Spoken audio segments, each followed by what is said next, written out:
UPA 2 সরকারের হাতে সময় মাত্র আর ১.৫ বছর। ক্রমেই কমছে আর্থিক বৃদ্ধির হার। সরকারের বিরুদ্ধে নীতি পঙ্গুত্বের অভিযোগ তুলছে দেশের বণিক মহল। একের পর এক নেতিবাচক মতামত আসছে আন্তর্জাতিক মূল্যায়নকারী সংস্থাগুলির কাছ থেকে। এই পরিস্থিতিতে মনমোহন সিংহ এখন আর্থিক সংস্কারের পথে হাঁটতে মরিয়া।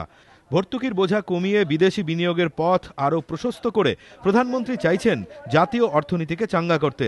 চাইছেন শরিক ও সমর্থক দলগুলি সরকারের পাশে থাকুক।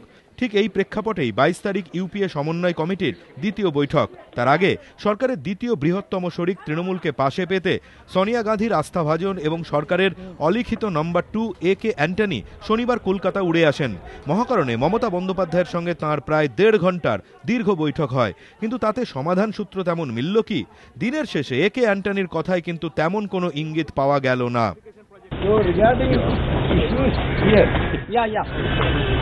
Whatever problems there, we will amicably find solutions. অর্থাৎ মতভেদ থেকেই গেছে। আলোচনার মাধ্যমে যার সমাধান মিলবে বলে দিল্লির দূতের আশা।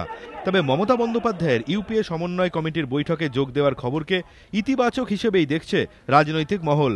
কারণ মমতা বন্দ্যোপাধ্যায়ের আপত্তিতেই এখনো পর্যন্ত খুচরো ব্যবসায় বিদেশি বিনিয়োগের দরজা খুলতে পারেননি মনমোহন সিংহ। আটকে রয়েছে ব্যাংক, বিমা, পেনশন, ফরওয়ার্ড ট্রেডিং সংক্রান্ত সংস্কারমুখী সিদ্ধান্ত। তৃণমূল নেত্রীর আপত্তিতেই ডিজেলের বিনিয়ন্ত্রণের পথে প্রাথমিক পদক্ষেপটুকুও করতে পারছে না কেন্দ্র।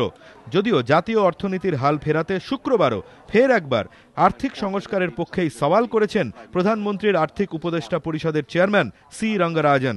কিন্তু তৃণমূল নেত্রীকে পাশে না পেলে প্রধানমন্ত্রীর পক্ষে কি সংস্কারের পথে হাঁটা আদৌ সম্ভব? মমতাকে বোঝাতে দিল্লির দৌত্যে কি আদৌ কোনো কাজ হলো? খুব একটা ইতিবাচক উত্তর নিয়ে কিন্তু দিল্লি ফিরলেন না এ.কে অ্যান্টনি। ধ্রুবজ্যোতি প্রামাণিক ও দীপক ঘোষ, এবিপি আনন্দ, কলকাতা।